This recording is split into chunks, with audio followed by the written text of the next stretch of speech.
It was a calm Sunday afternoon in Washington, D.C., one of those rare days when Alexandria Ocasio-Cortez, better known as AOC, could step away from politics and just be a mom. She'd promised her daughter, Sophia, a quiet lunch together. Sophia was blind since birth, gentle, bright, and endlessly curious about the world she couldn't see. They chose a small, family-owned cafe tucked in a quiet corner of the city. No cameras, no reporters, just the warm smell of coffee and baked bread. AOC wore simple clothes, hoping to blend in. To most people there, she was just another mother spending time with her child. Inside, the cafe buzzed with life, clinking dishes, soft music, and the hum of casual chatter. Behind the counter was a young black waitress, maybe in her late 20s, juggling orders with a smile that could light up the whole room. Her name tag read Amara. Despite the rush, she moved gracefully, never losing patience even when customers complained or snapped their fingers. As AOC and Sophia entered,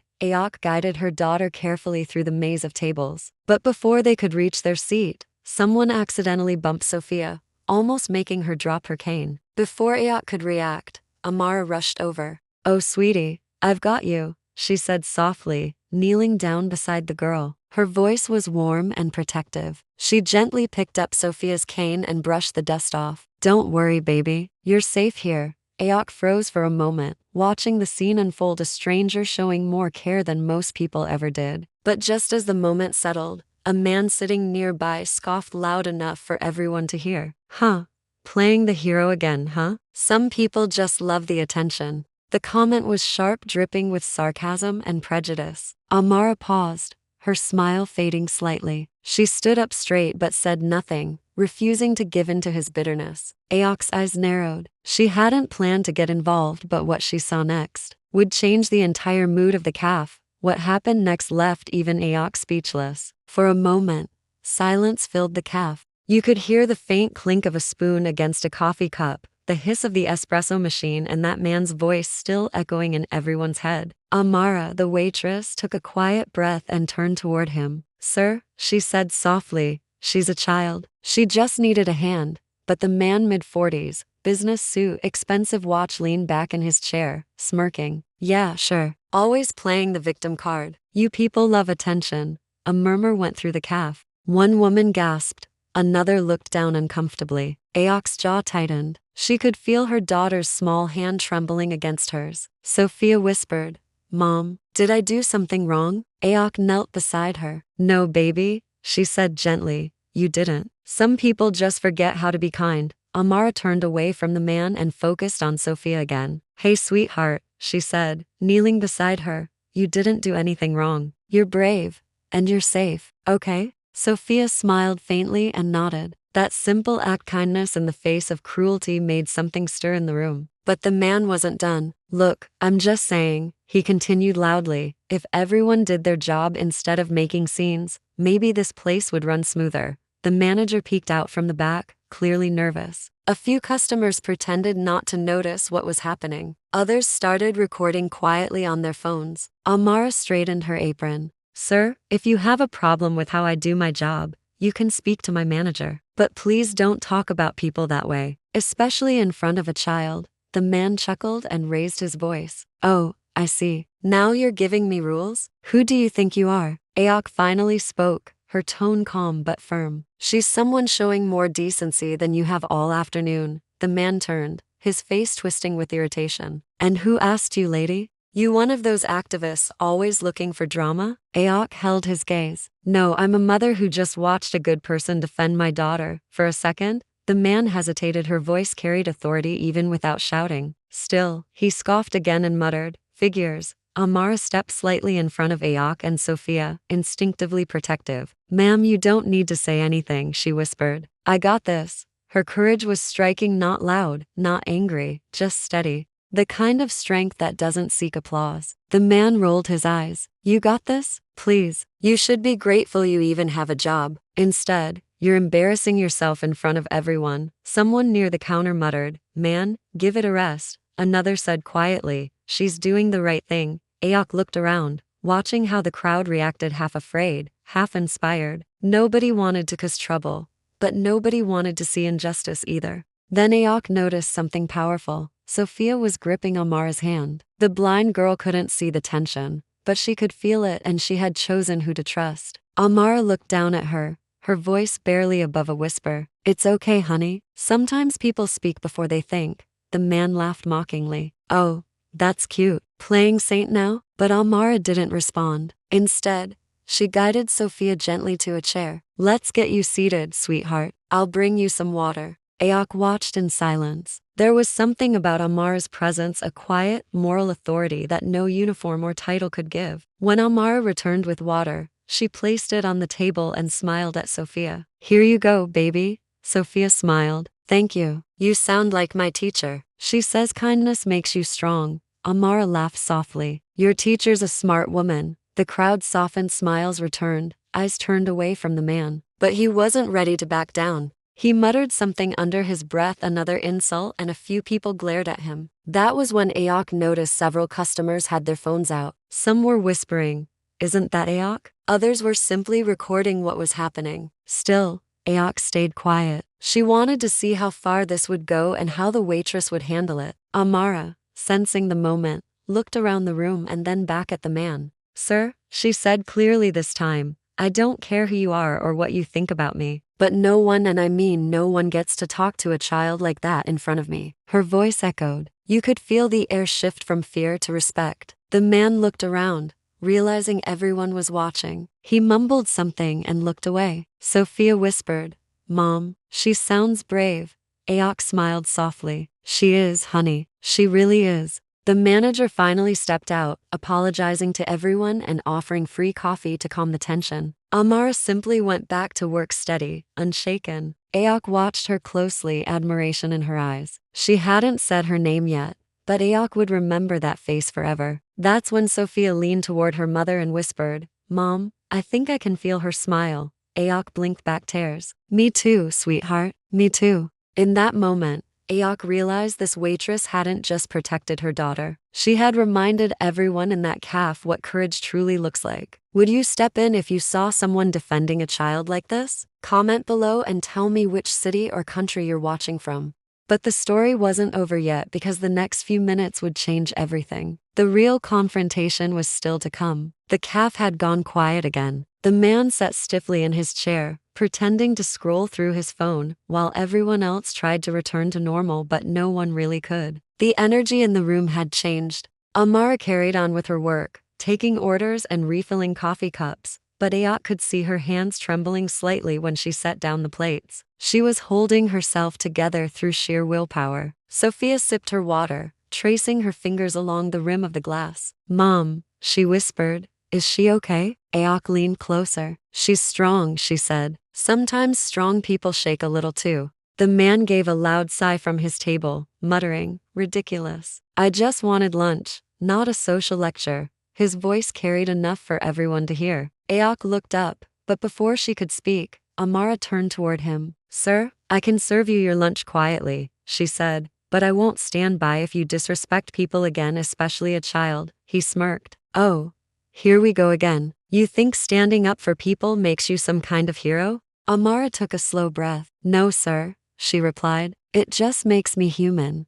The man's smirk faded. The cafe had grown still again, all eyes on them. Even the manager froze halfway between the counter and the kitchen. Sophia gripped her mother's hand, whispering, "Mom, why is he so angry?" Aok's heart tightened. "Because sometimes, baby, people don't like to be reminded of their own ugliness." The man stood abruptly, chair scraping against the floor. "I've had enough of this," he snapped. "This is a public place, not your protest zone." Amara flinched slightly, but didn't back down. She stood her ground, apron trembling at the edges. "And it's a place where everyone deserves respect, so no exceptions." He pointed at her, his face red. "You people always think you can talk back. You don't know who you're talking to." Aok rose slowly from her seat. Her tone was calm, but her eyes were firm. "Actually," she said, "I think everyone here knows exactly who you are right now." The man turned toward her. "Excuse me?" Aok gestured toward her daughter. "You shouted in front of a blind child. You insulted a woman doing her job. And now you're yelling at strangers for reminding you how to act decent."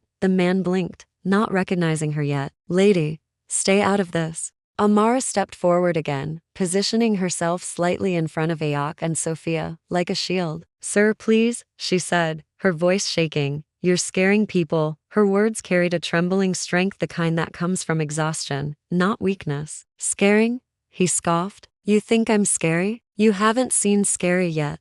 That was it. Ayok's patience snapped. She moved closer, her voice low but sharp. "That's enough. You will sit down and lower your tone right now." The man hesitated, confused. Something in her presence, the authority in her voice, the composure on her face made him freeze for a split second. Before he could respond, Sophia's voice cut through the silence. "Please don't yell anymore. You sound mean."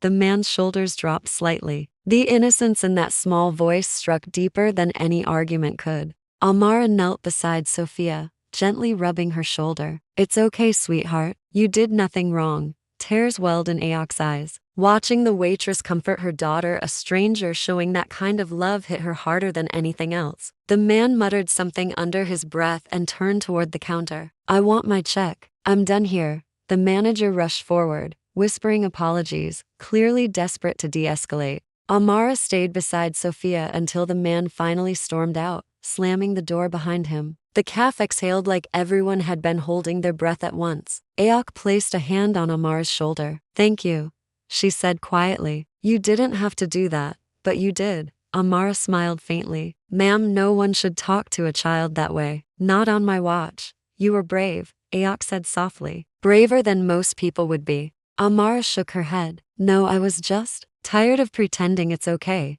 Ayok smiled. "That's what bravery is." They shared a quiet moment, two women from completely different worlds, bound by a single act of courage. Sophia tugged on Amara's apron. "Thank you for protecting me," she said. "You sound like a superhero." Amara laughed gently, blinking back tears. "Oh no, sweetheart. I'm not a superhero. I just try to be kind." "But heroes are kind," Sophia said confidently. "That's what Mom tells me." The crowd chuckled softly, the tension melting away. Ayok hugged her daughter and smiled at Amara. "She's right, you know. Heroes come in all uniforms, even aprons." The manager returned awkwardly, mumbling thanks to Amara for calming things down. Ayok paid the bill but slipped an extra note inside the check holder, enough to cover the waitress's shift twice over. Before leaving, Ayok turned to Amara and said, "You'll see me again soon." Amara frowned slightly, unsure what she meant. "Oh, you don't have to," but Ayok smiled mysteriously. "No, I want to." Sophia waved goodbye in Amara's direction. "Bye, Miss Amara. Thank you for saving me." Amara's voice cracked as she replied, "You're welcome, baby. Stay brave." As the door closed behind them, the calf returned to its gentle hum. But the warmth Amara had shown, that simple act of courage, lingered like sunlight after a storm. None of them knew yet that what had just happened would soon go viral across the nation. If you believe kindness is the strongest power, there is type brave in the comments. Let's see how many people still believe in compassion today. Amara thought the day was finally over. The rush had slowed, and the calf had begun to empty out. She cleaned the tables quietly, humming to herself, trying to shake off the tension from earlier. The manager approached her. "You did well, Amara," he said hesitantly. "That guy could have caused real trouble." Amara nodded, still wiping down a chair. "It's fine, sir. I'm used to people like that," he sighed. "You shouldn't have to be." Then he added, lowering his voice, "That woman and her daughter, they seemed familiar. Do you know them?" Amara shook her head. "No, just another mother and child, I guess." The manager gave a half smile. "Well, she left a big tip." And her card said, "Wait, what was the name?" Before he could finish, the door jingled again. A camera crew stood outside the cafe, two men with cameras and a woman holding a microphone. Behind them, a few bystanders had gathered, whispering excitedly and pointing toward the entrance. Amara frowned, confused. "What's going on?" The manager blinked. "Oh no, they're coming here." Within seconds, the door swung open, and the woman with the microphone stepped inside. "Excuse me, are you Amara Collins?" Amara froze. Yes, why?" The woman smiled warmly. "I'm from Metro News Network. We just wanted to ask, how does it feel to have the Congresswoman herself defend you and your kindness earlier today?" Amara's eyes widened. "Congresswoman? What?" The reporter continued. "Alexandria Ocasio-Cortez. She posted a statement online about you, calling your courage the heart of real America. The video from this calf has already reached 2 million views." Amara stood completely still. 2 million? The reporter nodded. Yes, people all over the country are talking about you. At that exact moment, Amara's phone buzzed nonstop in her apron pocket. Notifications flooded the screen. Black waitress stands up for blind girl goes viral. AOC praises humble hero in emotional calf encounter. The world needs more Amaras. Her hands trembled as she read. Oh my God, she whispered. I didn't even know who she was. The crowd outside had grown larger now, with people peering through the windows. Someone yelled, "Is that her?" "That's the woman from the video." The reporter smiled again. Would you mind saying a few words for the viewers? Amara took a deep breath, her mind spinning. I don't know what to say. I didn't do anything special. I just didn't want that man to hurt anyone. The reporter nodded. That's exactly why people are moved. You stood up without knowing anyone was watching. That's rare.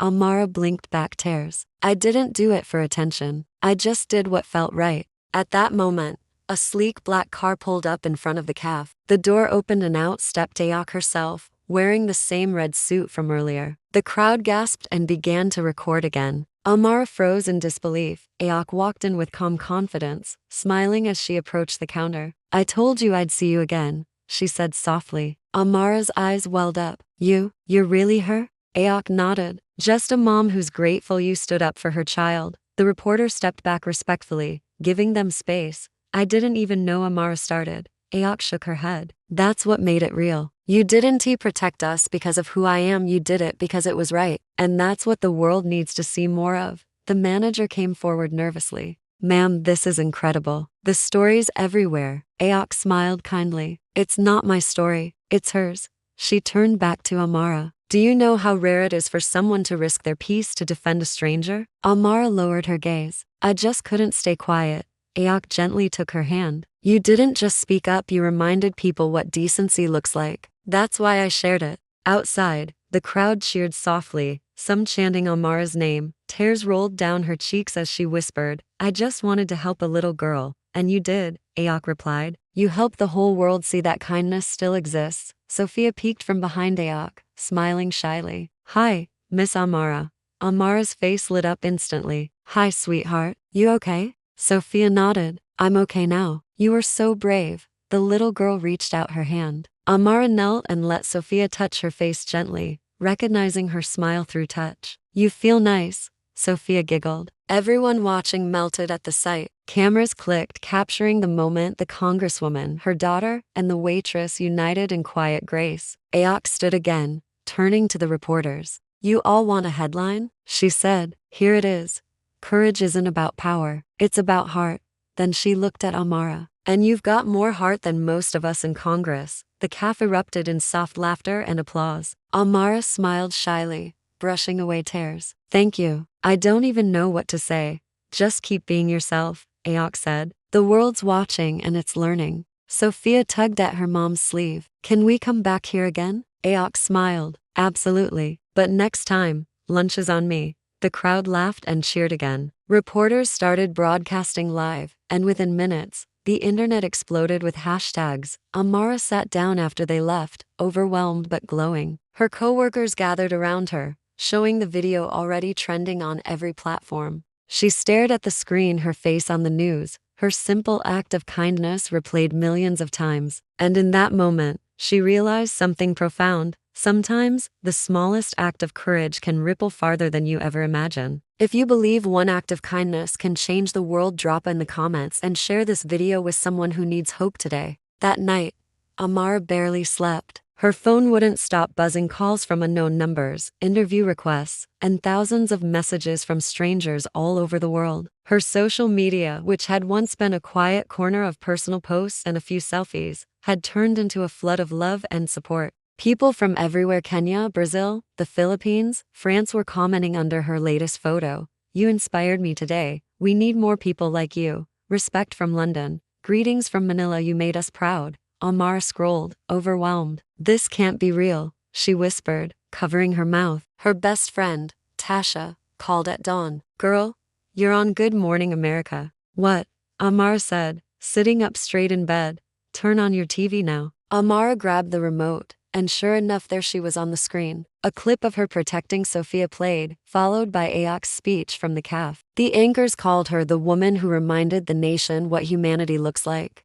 Tears streamed down Amara's cheeks. She wasn't used to attention, especially not this kind. Her manager texted shortly after, "We're proud of you, Amara." The cafe's phone hasn't stopped ringing. People are coming from all over the city just to meet you. By noon, the line outside the cafe stretched around the block. News vans, bloggers, even local school kids were waiting for a glimpse of the waitress who saved the day. Amara arrived quietly through the back door, wearing her usual apron. She didn't feel like a celebrity, she just wanted to work. But when she walked out front, the entire cafe clapped. "Thank you for being brave, Amara," someone shouted. She blushed deeply. "Please, I just did what anyone should do." But deep down, she knew most people wouldn't have stepped in, and that thought both humbled and haunted her. While she served customers, a group of college students approached. "Miss Amara," one of them said shyly, "we're journalism students. Can we interview you for our podcast? We're talking about everyday heroes."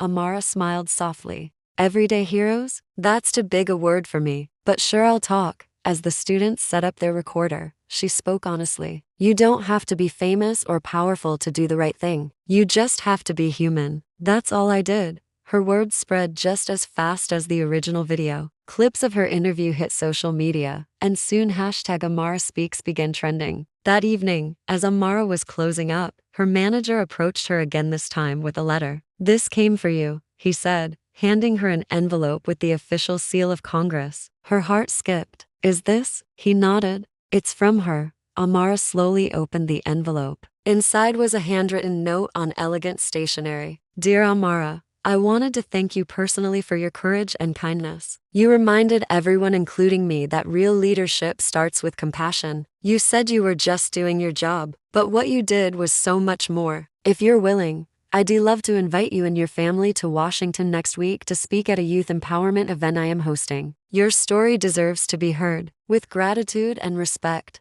Alexandria Ocasio-Cortez." Amara gasped. "She wants me to speak?" In D.C., her coworkers surrounded her in disbelief. "Girl, you're going to the Capitol." Amara felt dizzy. "I'm just a waitress. What could I even say?" "You'll know when you're there," her manager said proudly. "Just speak from the same heart that made all this happen." That night, Amara sat on her small apartment balcony, looking out at the city lights. Her phone vibrated again, another wave of messages. But one stood out, from an unknown number. "Hi Amara, it's AOC. I just wanted to say don't be nervous about D.C. You've already changed more hearts than you realize. The rest is just sharing your truth. See you soon." Amara smiled, tears falling freely. "She actually texted me." 3 days later, Amara found herself standing at the steps of the U.S. Capitol. It felt surreal. Reporters and cameras were everywhere. AOC met her at the entrance with a warm hug. "You made it," AOC said. "Ready to tell your story?" Amara nodded, her heart racing. "I think so." They walked side by side into the massive hall where hundreds of students, activists, and community leaders waited. AOC introduced her on stage with the words, "Today, we're not honoring a politician or a celebrity. We're honoring a woman who showed us that moral courage doesn't need a title." The crowd erupted in applause. When it was Amara's turn to speak, she took a deep breath and said into the microphone, her voice trembling slightly, "I never thought standing up for a little girl would bring me here. But maybe that's the point. You never know how far kindness travels." So, to anyone watching, if you see something wrong, don't wait for someone else to fix it. Be the one who steps forward. The entire hall stood in silence, then rose in a standing ovation. AOC smiled from her seat, proud and emotional. In that moment, the world saw not a waitress, not a politician, but two women standing together for what's right. If you believe kindness has power, comment, stand up below and tell us where you're watching from. Your words might inspire someone else to do the same.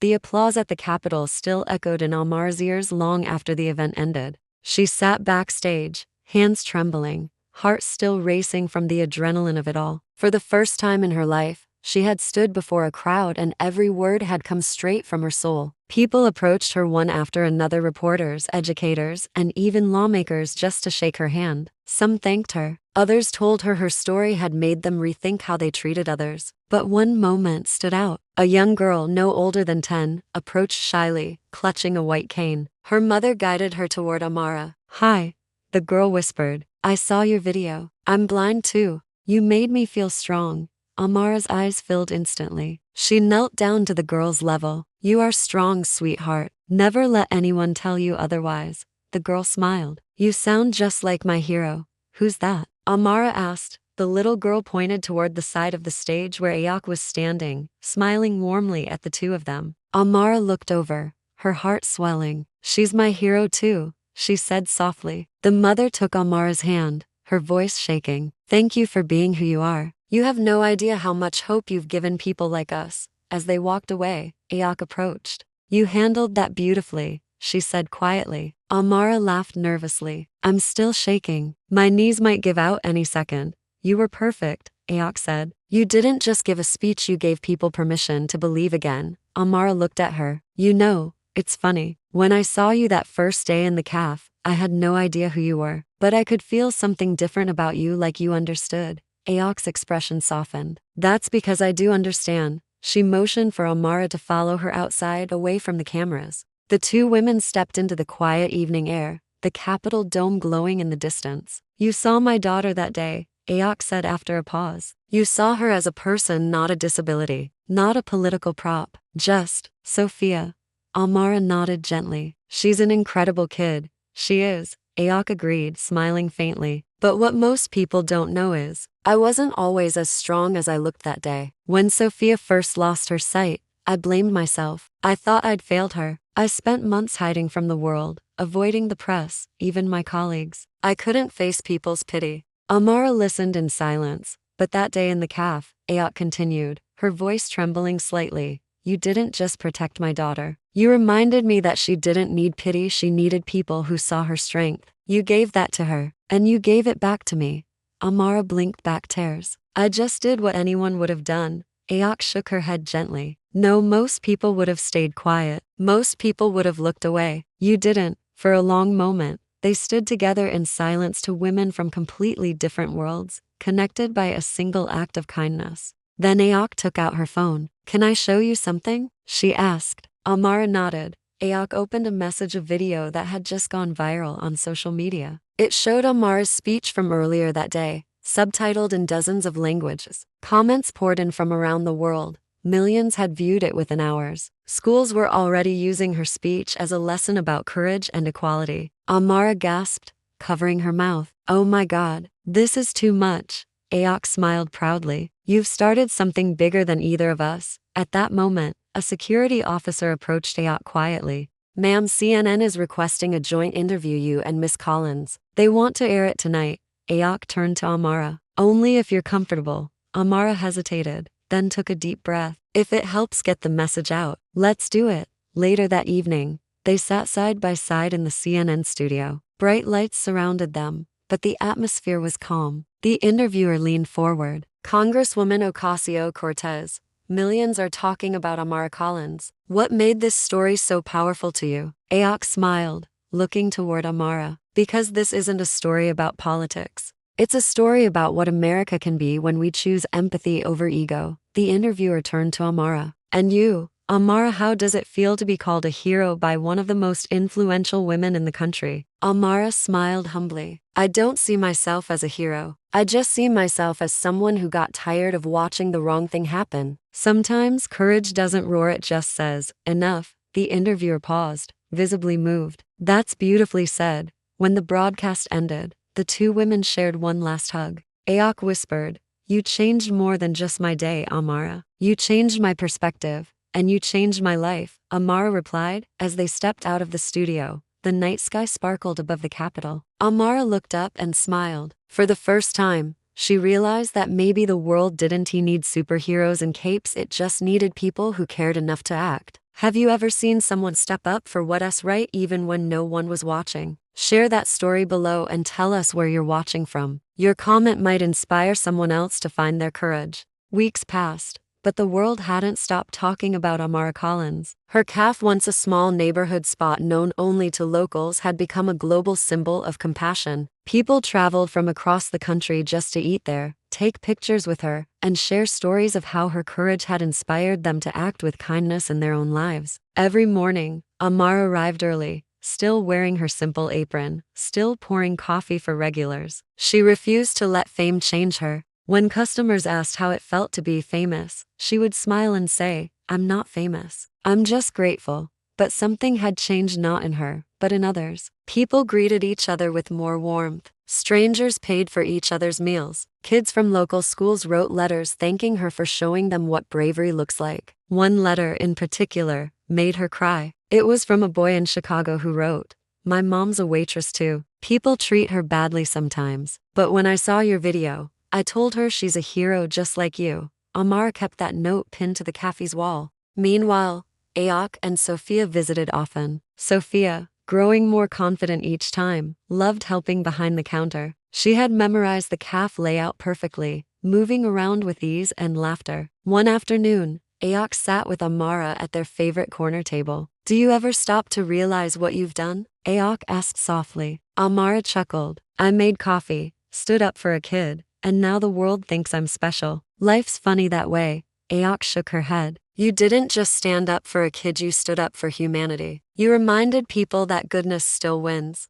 She reached into her bag and handed Amara a small folder. Inside was a certificate with the seal of Congress and elegant gold lettering. "In recognition of extraordinary compassion and courage, Amara Collins." Amara's eyes widened. "You didn't have to," AOC interrupted gently. "I didn't have to. I wanted to. You showed us all what leadership looks like when it comes from the heart." Tears filled Amar's eyes. "I don't know what to say. Just keep doing what you do," AOC said with a smile. "Keep showing people that kindness is powerful." As they hugged, the cafe door opened and applause erupted. A crowd of customers, neighbors, and even a few tourists were standing together, clapping for the two women. Someone shouted, "To Amara, the heart of the city." The whole room joined in. "To Amara." Amara covered her face, overwhelmed. "I don't deserve this," she whispered. AOC smiled. "That's exactly why you do." That night, as the cafe lights dimmed and the last customer left, Amara stood by the window, watching the city glow.